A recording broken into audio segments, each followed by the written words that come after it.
Yeah. Okay, the Gentry Podcast. I know that you will be loving it. We here to break it down so that you start to understand your local government. Who are the leaders? Time to get active, do something about it. Dealing with jobs, the workforce, and affordable housing. Motivate and inspire. Elevate, take it higher. For the next generation.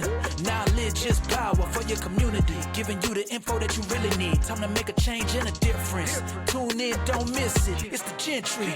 The Jentry Podcast. The Jentry Podcast. Making a change, switching it up.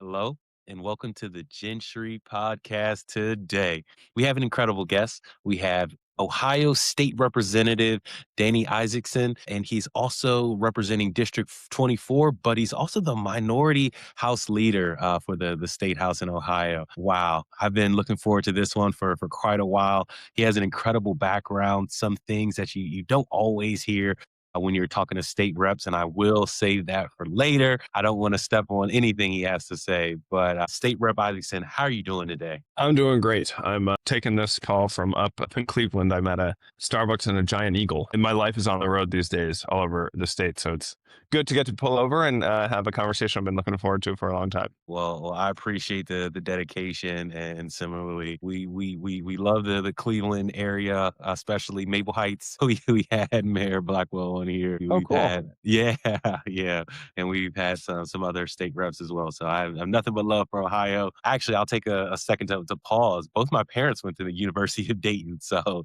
I got deep roots in Ohio. I think that's a Nice. great place to segue into my favorite question. So, what is the special sauce of Ohio? What makes it the best state to live in the United States? Everything in Ohio is about what all of us are seeking, I think, in life, which is balance. We have balanced seasons. You get all four of them. I've lived in places in the country, I won't name names, New England, where, winter bleeds into summer and you were like, where was spring? And so in Ohio, you get that balance. You get a balance between unbelievable professional opportunities and the ability to raise a family, to live in, the type of community that you want to raise your children in. And there's a balance across different, types of people, and across all of it, Ohioans tend to be a pretty kind, nice, easygoing group of people to get along with. And look, that's not to say we don't have work to do. I'm obviously the minority leader for the Democratic Party in the Ohio legislature. So unfortunately, when I was growing up in Ohio, we had some of the best public schools in the country. I got to go to some of them, and that's no longer true. Some of the things that have made Ohio historically such a wonderful place to live, we've veered away from over the last couple of decades. And so the bones are still there. The culture is still there. It's just a question of, can we get back to actually living up to Ohio's potential? And that's the North Star that guides a lot of the work we do. I love that balance. And I think that it is so important across the United States. And I'm sure we'll get into it a little bit later. But maintaining balance in the state house, I'm sure can sometimes be a task. But on that, did you always know you wanted to get into a life of public service? Was this something that in your childhood you kind of thought of? What was your childhood like? So both my parents immigrated to the U.S. as adults, and they eventually settled. They lived on the East Coast for a while, and then by the time I was a baby, they moved to Ohio, and were able to lead this wonderful life with myself and my two siblings, and constantly reminded us that it was a gift, a privilege to have been born in the United States, have been raised in the United States. And that just by virtue of having received that gift doesn't mean that you earned it, and that you shouldn't mistake the two. And that the only way to earn that good fortune, to live up to it, is to try and pay it forward and to be of use to other people, to society, to be a valuable addition to sort of the greater collective. And so that's sort of the ethos we were raised with. Both my siblings became doctors in the public interest. And they're both, heroes to me, and they do wonderful work, but medicine was never going to be my calling. And so I took a different path, and I got started really working on President Obama's 2012 campaign. And I caught the bug.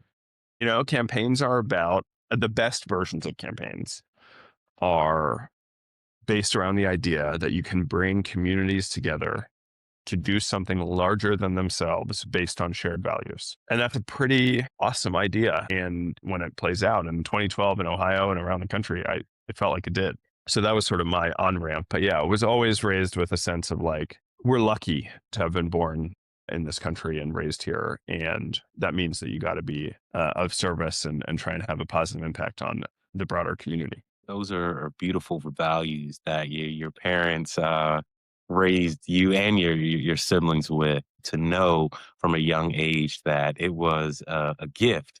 You didn't you didn't work hard to earn it. It was a gift. And how do you become a steward of said gift is to be of service to others. I thought that was very beautiful. I like that. Yeah, I think that your parents were truly on to something, and I see that flowing through on the work you're doing now, the work that your siblings are doing.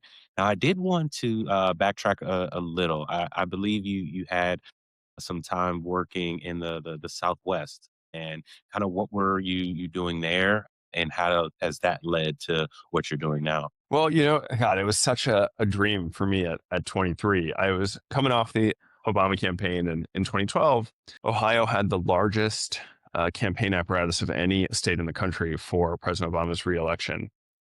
So it's this massive, awesome operation. I don't know if you remember this, but I certainly do. When they called Ohio, they called the race, right? It was like, we're ready to call Ohio for President Obama. And that means that, President Obama has successfully been reelected. And so, we're all kind of that there's this moment of, we want to keep doing this work and building on what we've started here. And so there was this effort getting going in Texas in 2013, led by a bunch of people who were sort of alums of Ohio races, to bring the volunteer-driven organizing ethos of the Obama campaign to parts of Texas. And so we started this organization called Battleground Texas around the idea that Texas, at the time, this was 2013, was not a Republican state or a Democratic state. It was a non-voting state. So it was, at the time, I think around 49th in voter turnout, something similar in voter registration rates. And the feeling was, and I imagine probably still is, that if every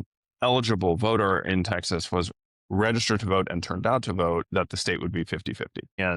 And so that was really the mission. And so I went on this adventure where, I got to travel around. Like, I didn't technically live out of my car, but it sort of felt like that, which is because the area I covered went from Austin down to Laredo, through San Antonio, over along the border to McAllen, and then Brownsville, and then up the coast through Corpus Christi, Galveston, and then over to Houston. So I can't remember if it was, I used to tell people my territories that the size of either Italy or France, I can't remember, but some massive area. And I loved it. And we were just there, I was there to try and recruit volunteers to build this model of neighbors talking to neighbors to register voters and bring more people into the civic fold. Wow, that is incredible. And it's funny. I don't know what the state reps or what's in the water for the state reps in Ohio, but speaking to Ohio State Rep Cockley, she was too about like true grassroots organizing, and that's amazing. And now that's led you to now lead and be the leader, the minority leader of the state house. Was that like, and what pushed you to even get up to swing the bat, let alone knock it out the park? So I think first of all, I've been in the role since the end of June, and I've absolutely loved it. It's very different than being just a member and a legislator leading the caucus. But I loved being a legislator, and I've really loved this new role. And it's really about setting the direction for the Democratic caucus, both our members. And we have such a unique opportunity and responsibility because right now there's no statewide elected officials that are Democrats in Ohio. And so the Ohio Democratic Caucus in the House is the largest entity of sort of statewide Democrats. And so we have a opportunity to rebuild what it means to be an Ohio Democrat, to reestablish what it means to be an Ohio Democrat. And we're pretty committed to the idea that that has to mean, and it does mean, something different than being a DC Democrat or a California Democrat or a New York City Democrat. There's nothing wrong with all of those places, but Ohio is different. We have, different history, culture, values. And so we should, as a party, reflect that. And it's one of the beauties of this country that we have such diversity. And so we don't want a monolithic party. And so we have the opportunity to really shape that. And then, going into 2026, it was clear that we were going to have as good a chance as in Ohio as we've had in a dozen years to try and turn things around, to try and hopefully be on the path of breaking the supermajority that the Republicans have had in the legislature. And so, I wanted to be a part of that effort, and I'm grateful to my colleagues for voting for me to lead that effort and to try and help us pick up some seats and turn the tide for Democrats in Ohio. And I think this is about as good a year or a good chance as we've had in a long time. And it's great when your peers are the people that truly believed in you. And one thing you brought up, which I can appreciate talking to so many people, Ohio's different. Ohio's different values, different culture. You can talk from the Democratic perspective, or you can talk from the greater Ohio perspective. But what are some of the strategic priorities going forward for? Well, and I think this goes back to what you had asked about what makes Ohio so special. What makes Ohio so special is that you are able, or have been historically able, to achieve this balanced life, a life that is affordable, that gives you access to, sort of the fundamentals of what make up a good life. The ability to send your kids to public schools for free, that you trust on their way to school and on their way home, right? And they're safe on the weekends, that you can trust that you can buy a home and become a homeowner if you want to, or, rent affordably, that when you're a senior and you're ready to downsize, that's available to you, right? When you're a young couple and you want to buy your first home, that's available to you, that there's job opportunities, right? These are all the things that drove Ohio's growth. I mean, I think a lot of people don't realize we're the 7th largest state in the country by population, and we have a big country, right? And Ohio grew to play that role because it was the Midwest, in many ways, the middle of the country, and you could afford to have this wonderful life here. There's a lot of explanations for why, but we have unfortunately moved away from that in a lot of ways, right? Some of that is, the way the opioid epidemic has really done devastation to communities around the state. Some of it is the way in which globalization and, trade have hurt our economy and the economies of some of these more legacy cities around the country. So that's from Detroit to Cleveland to, down to St. Louis, and that whole corridor of places that are sort of still figuring out how to rebuild for the modern economy. And Ohio has been, felt the effects of that. The last couple of decades have not been trending in the right way for the state. And so the opportunity ahead of us is, how do we get back there? And how do we get back there at a time of tremendous national polarization and rancor, which is not really Ohio's thing. That's not who we are. People ask me a lot, what's the point of being a Democrat in a super minority in a legislature? And I get the question. And sometimes I'll even do a show of hands at events. How many people in here think that Democrats show up to work in the state house? We yell, we scream, we huff, we puff. We vote no, they steamroll over us, and then we go home, and sort of, kind of people slowly kind of go. And the reality is so different. On national cultural war issues, sure, like we have those days and they're frustrating and they're hard, and that is a little bit what happens. But on most issues, housing, healthcare, education, infrastructure, childcare, these issues are so complicated. Ohio is falling so far behind that there's so much good work to do. And we're able to build relationships across the aisle to try and be problem solvers. And it takes longer. I wanted to work on a bill to make it easier to build more housing and to increase our housing supply in Ohio. And it took me 2 years, but I was able to, in a bipartisan way, get a major housing bill through the budget and into law, working with Republican colleagues and partners along the way. So it takes longer to build those relationships, build that trust, but there's opportunities to do it. And on almost every major issue, Democrats are able to be substantive and impactful for our communities, not necessarily getting the wins we want, but it is worth doing if instead of something harming 1 million people, it only harms 10,000 people.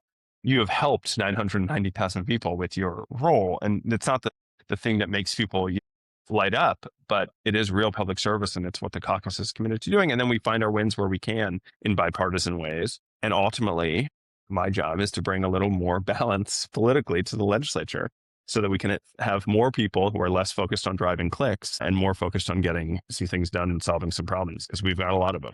Wow, that is beautiful. And that balance is the heart of the Gentry podcast. Hearing how you obviously understand what you're quote unquote up against, but you're figuring out you can be additive to the process. You may say something that sparks a level of critique that somebody may have to go back and actually think about. And maybe they change it, maybe they don't, but maybe that slight pause or pivot can effectuate the change of a lot of people's lives. And then as you've continuously made those relationships, you're able to get bills that would be a win for everyone in a bipartisan way. So, wow, I know your job can't be easy, but it sounds very impactful, and I'm sure the residents of Ohio can appreciate that. Now, I did want to double click on one thing. I've spoken to over 60 leaders across the nation, and housing comes up every time. Right now, every headline you look at, there's a housing crisis. Now, that can't look the same everywhere, and it typically doesn't. So, what is the housing situation in Ohio generally, and how do you think we got here? And then I'm going to ask you more about the bill that you were able to. Well, it is housing is such a overwhelming and complicated issue, and so there's no one way to describe the problem, and there's no one solution to it.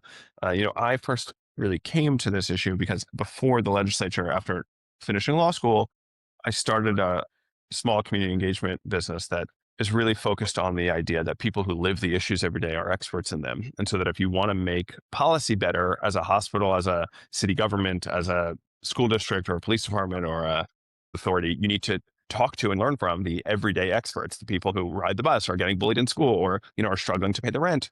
And so in the course of doing that work, I helped write Cincinnati's sort of Housing Our Future plan in 2018 and 2019, which involved doing a lot of grassroots engagement with tenants and renters and landlords and in public housing and subsidized housing and market rate housing and developers and home builders, and just getting a sort of complete picture of what was going on in Cincinnati. And this was 2018 and 2019. So this was over 5 years ago. And then it was clear we have an affordability issue. Rent is going up.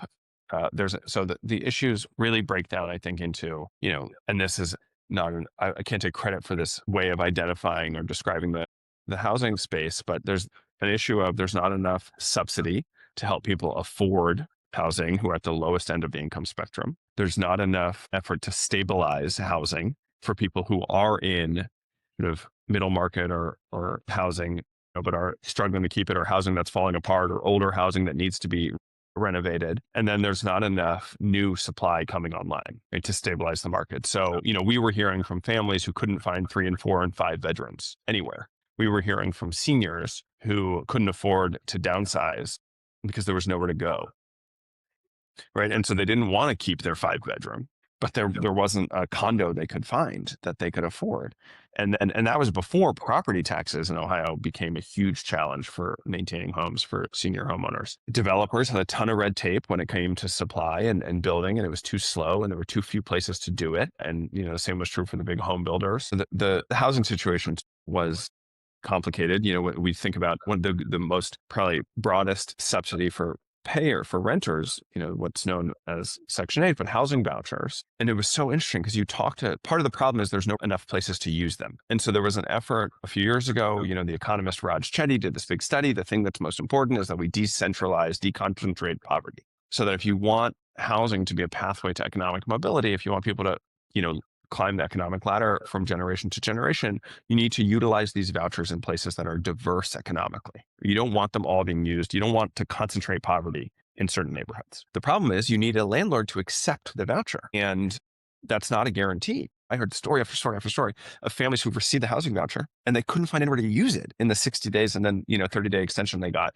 And so they had to return it, or their choice was return the voucher, give up this opportunity, or live in an area of highly concentrated poverty. And so you think, okay, and this goes to the work I spent years doing, there's the obvious policymaker answer, which is let's increase the amount so that it's more attractive for a landlord. But then you actually go talk to the landlords and they said, that's not the issue. The issue is that it's actually a nightmare sometimes to work within the regulations that the housing authority, they don't answer our calls. They lose our paperwork. They, just all of these bureaucratic challenges. And you're like, oh, the problem is not that we need more money. The problem is that the system isn't working effectively. to make it easier for landlords to provide access to this type of housing. That's a different kind of problem to solve. I can give you 100 of those examples. The thing I say now as a policymaker within housing is, unfortunately, we have 10 or 15 years worth of things not going well. And we have somewhere between 5 and 10 years worth of bipartisan work to do on the stuff we agree on before we even have to start arguing about the stuff we don't agree on in places, like Ohio. And that's the work that I'm really focused on within the housing space. And that's mostly in the supply space. And you're seeing that around the country with the abundance movement and other things. And that's what our bill was focused on. But there's so much more there. I mean, the bill I introduced last year, when you are a renter in the military, they, in 2020 or 2021, they updated their code to say, here are the rights that renters or service members have.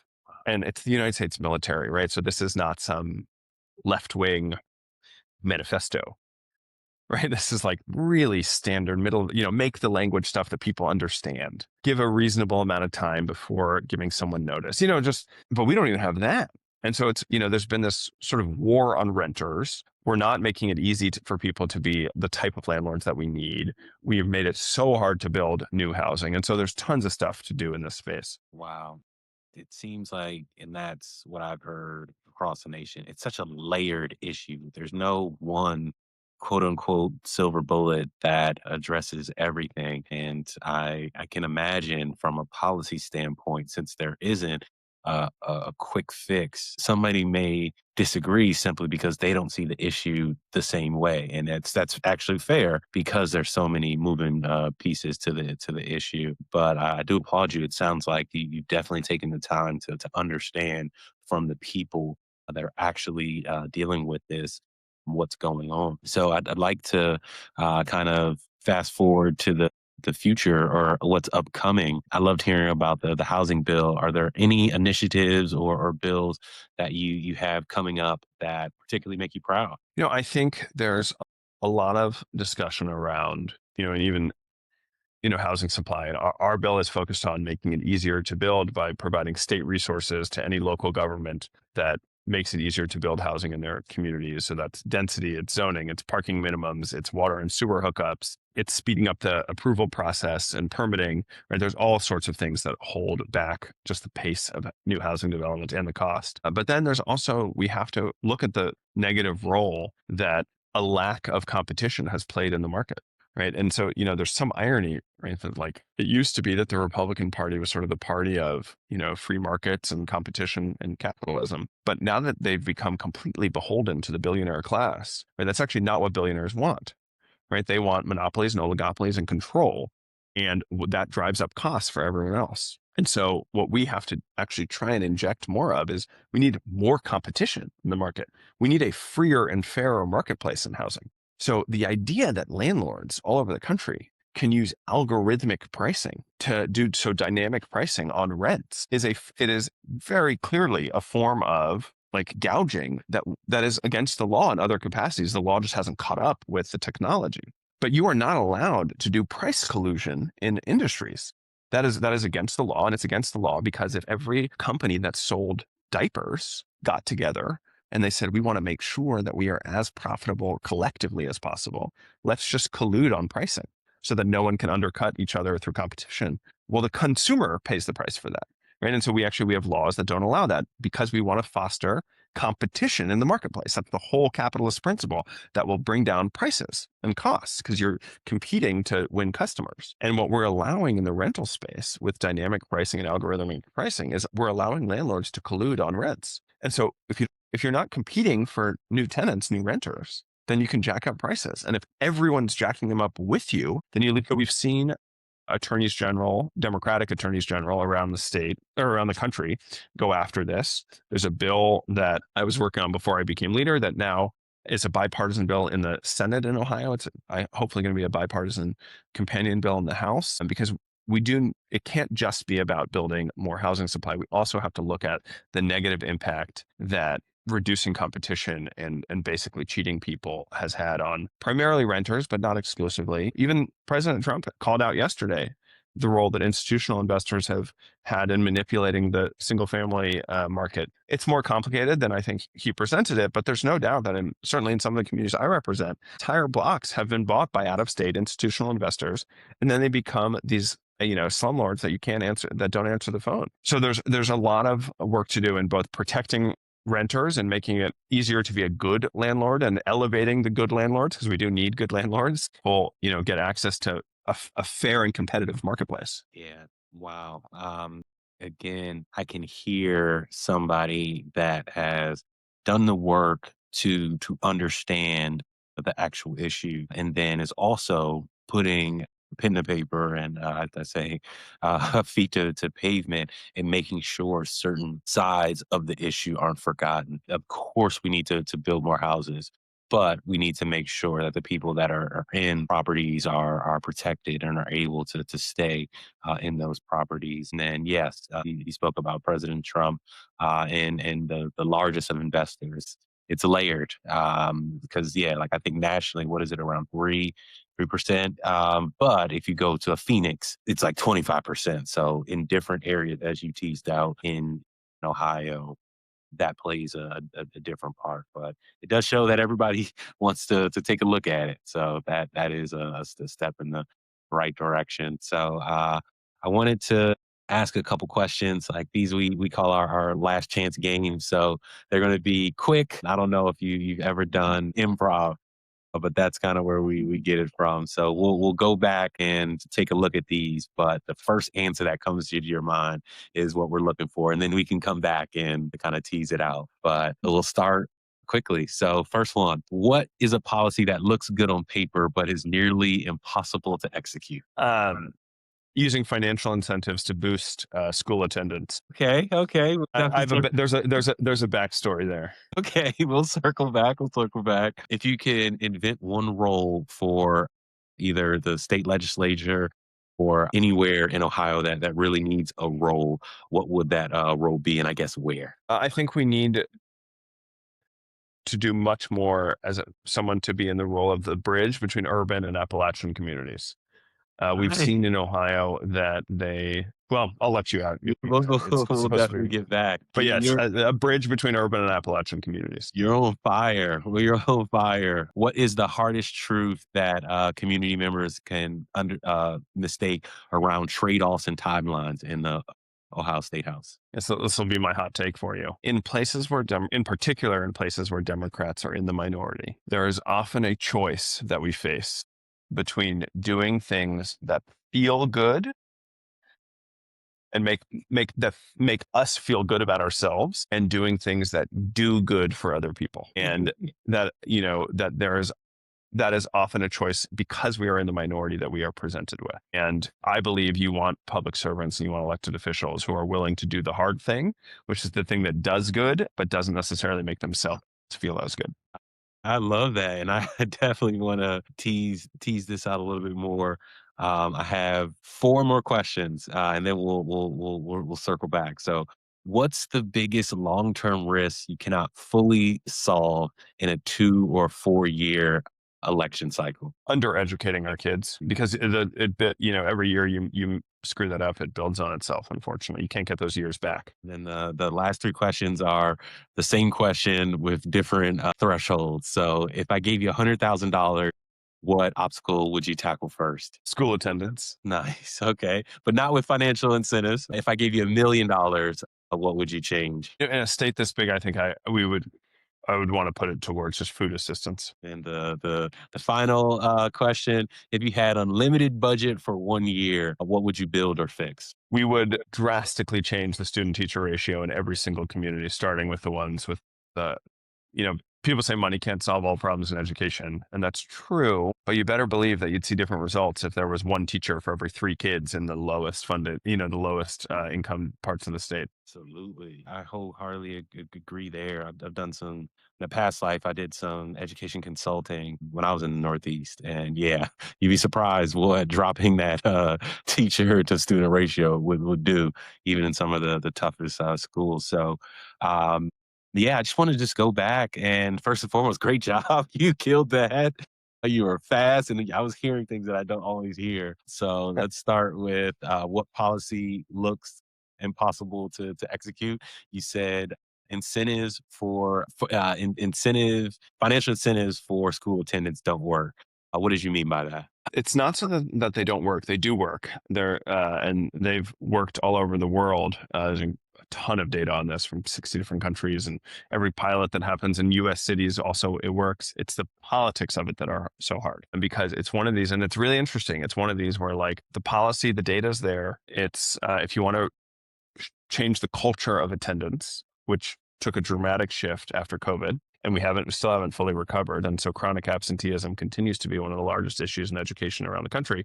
So we need a jolt of culture back to it being in the classroom every day. And some of this is with the students, some of it's with their families, right? Kindergartners have chronic absenteeism issues, not because they choose not to go to school. And so financial incentives can work to shift that culture back, but the politics are impossible.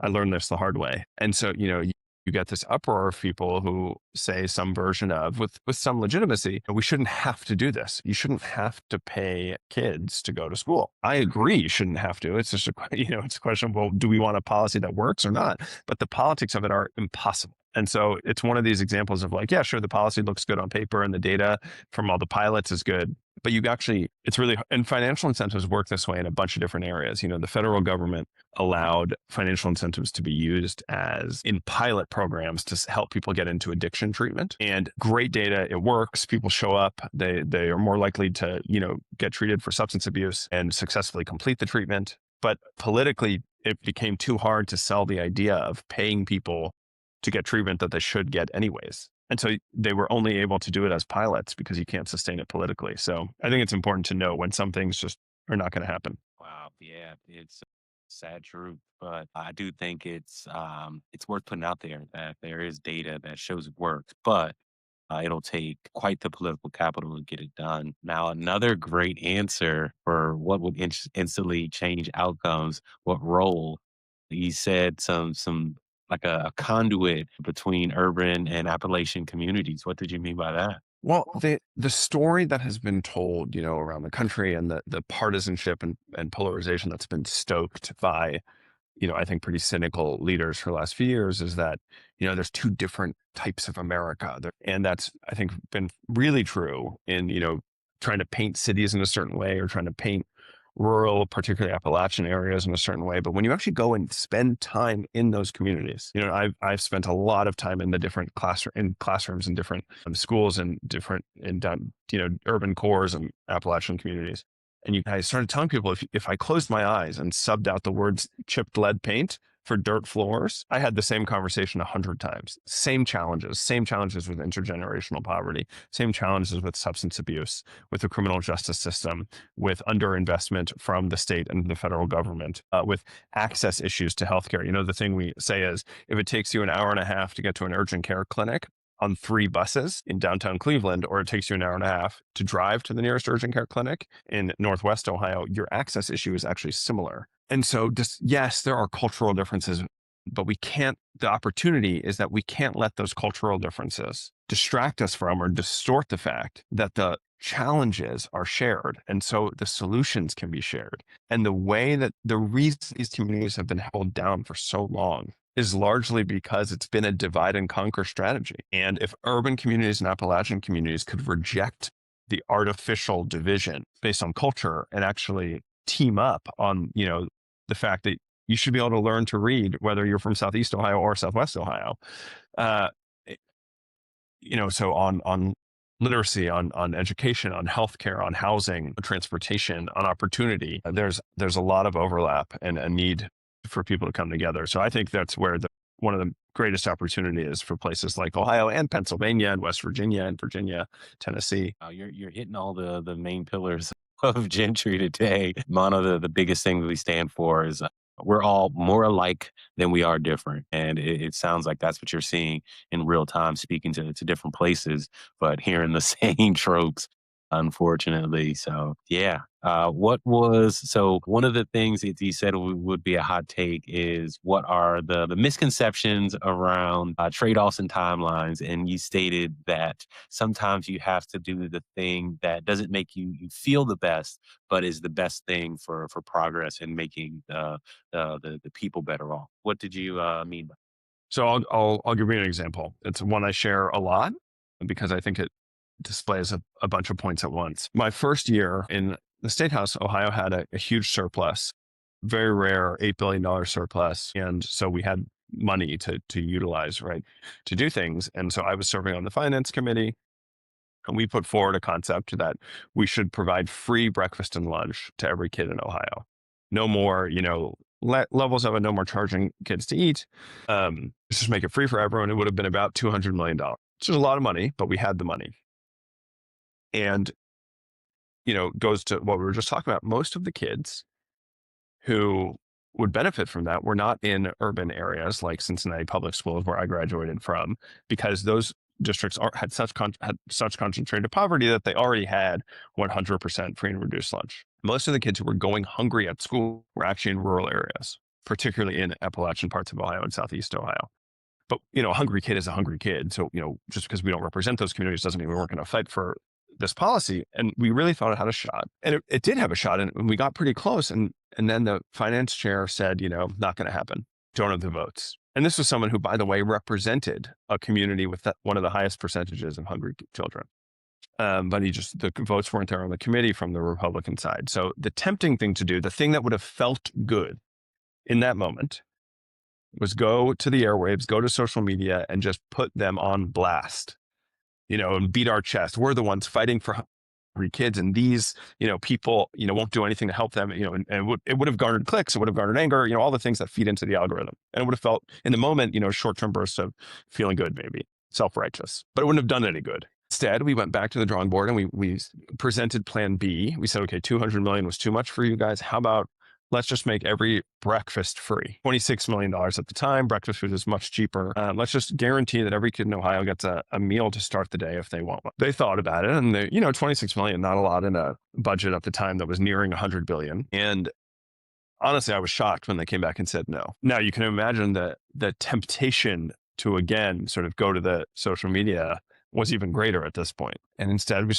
regrouped, we came back and with, just a day or two before the budget was going to get voted on, we said, how about this? Right now, there's students who get lunch free, and there's students who pay a reduced price because they're at a certain, middle poverty level. Let's just collapse the reduced price into free. Let's just get rid of reduced price. Let's say anyone who's currently paying $1 or $2 for their meals, it's free for them. Because we had heard from even those families that $1, $2 was too much and those kids were going hungry. And there were about 70,000 of those kids around the state, $4 million. And so they kind of said, $4 million, fine. You guys have been, going on, we'll do it. And by the way, we're going to take credit for it. And so it passed. And so I share that story because, one, I share it when I'm recruiting candidates to run for office. I tell them, find me a job where when you lose a fight, you feed 70,000 hungry kids every day. And we were 3 votes away from the full 200 million on the committee. So yes, we're in a super minority by, there's 34 Democrats, there's 65 Republicans. We were 3 votes away on that committee. And so it's not the gulf between doing huge amounts of good is often not, 30 votes. It's 3 votes, it's 4 votes. And so we can get there. And then lastly, and this goes to how we started on this, we had to consistently choose to try and do good and not feel good. Because at the end of the day, they took credit publicly for that policy change. But I'll tell you, I'll tell you when it did eventually feel good, and I couldn't believe this happened, and I feel very fortunate that it did. Best moment for me of being a state representative, I was speaking to a group of college students at the University of Cincinnati just about politics and government a few months ago. And I tell this story to young people because usually when I start off talking to young people, I ask them how many of them have thought about running for office, and very few hands go up. I tell this story as a way of getting them to believe that, you can do some good in public service. And so at the end, we did questions, and a student raised his hand and he said, before I ask my question, I just want to share with you that I spent my whole life on reduced price meals at school. And I remember the day I got to school a couple of years ago and they told me it was free. And it had been this huge burden for my family. And all of a sudden it was just lifted. And he was like, and I never knew why. I never thought to look into it. But now that I'm here, I just want to say thank you. And I mean, it won't surprise you that I immediately started crying. And so, eventually, sure, it felt very good to have that win. But we had chosen in the process to not go for the short-term adrenaline boost of getting the clicks. And I'm not saying that there aren't times where you should do that. And it's important to call people out and hold their feet to the fire and hold them accountable. But we do need elected officials to be, and public servants to really be thoughtful about when can you do some good and when are you just trying to feel good about yourself. That's incredible. Like, I got chills just hearing that. Like, man, being able to see the change, and it doesn't matter whose name's written on that. Like, I've talked to people that have had to send bills elsewhere for them to get passed. I've had people still have had their bills stolen and just literally change the name, not even a good name change, but the letter of the law or the spirit, excuse me, of the policy is there, and that's what's most important.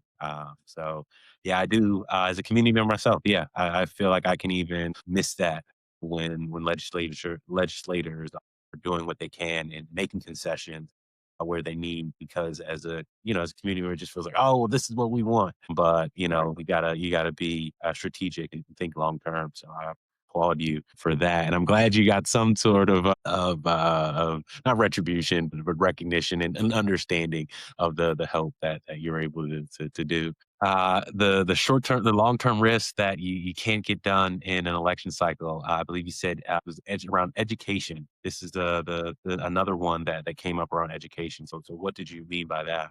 It's one of these issues that you pay the price for doing it wrong for a long time to come. Practice what I preach a little here and talk about something that Democrats largely missed on. I think we kept kids out of school for too long during the pandemic. I understand why it happened. I think it was well intended.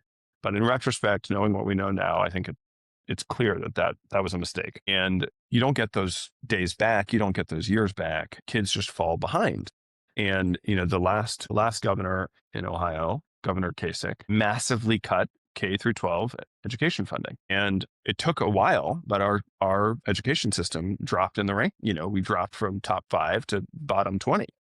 And then you see those ramifications of people not learning math, not learning critical thinking, not learning reasoning, not learning literacy for a generation. And you can't fix that overnight, and you can never fix it for some people. Or you can't go back and have them go back to 3rd and 4th grade. And so education is one of these that you gotta be so careful about going in the wrong direction.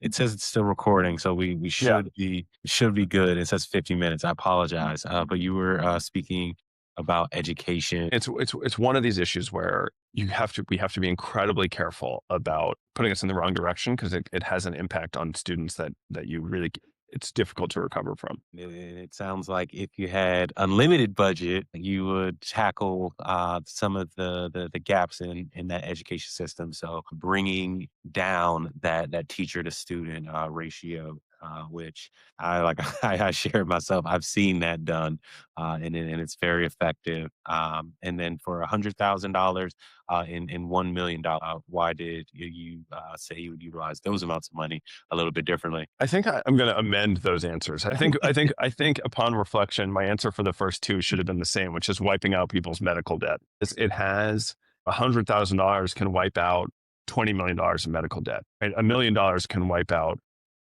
an entire region's medical debt. And the idea that in the richest country in the history of the world, we bankrupt people for getting sick it's hard to believe that it's true until you talk to thousands and thousands of people who this has happened to, and this continues to happen to. It's getting worse. And so if we can get rid of people's medical debt from hanging over them. I mean, there was a devastating story in the New York Times this weekend about a mom who is literally letting herself die from diabetes so that she can feed her kids. Because they've fallen into such medical debt. And so that, to me, and cities around the country, started by Toledo, are really leading on this and using small amounts of money, like $100,000, $1 million, to help forgive tens of millions of dollars in medical debt. So it's a way to really use that money in impactful ways. That is so thoughtful. I love that you're being strategic with it. It's like, yeah, you can buy back that debt for pennies on the dollar, but that the outsized ROI on that capital for so many different Americans would be so impactful because the medical debt situation that we have in the United States is very sad, and it feels like it's only getting worse. To be totally honest, as cynical as that may sound, but Rep. Isaacson, this has been an incredible, incredible interview. It was well worth the wait on both of our ends. I want to give you a chance if there's anything else that you want to say to the viewers. But before you do that, I just want to thank you. Your answers have been very thoughtful. Rarely do I hear a lot of things that I haven't heard before because a lot of the issues are fairly similar. You brought up some points. I was like, wow, yeah, I haven't quite heard that. So I just want to, from everyone here at Gentry, I want to say thank you. This has been so fun. I'm sorry it took a long time to make it happen, but I loved talking to you. Thank you for the work you're doing. And, I think the thing I am an evangelist about is, and I think you hear it when I talk, is don't write off Ohio. It's not only is it a wonderful state to live, but politically we've got a future of having more balance. I am optimistic about 2026, optimistic about our ability to turn things around. So don't sleep on Ohio is sort of my message from people. I think that is a great way to end it. Don't sleep on Ohio. So Rep. Isaacson representing the 24th District of Ohio, but then also the minority leader of the state house. So thank you so much. Again, I'm Jonathan Mason, your host, and to the viewers, I'd like to say thank you. We'll see you soon. Thanks, Jonathan.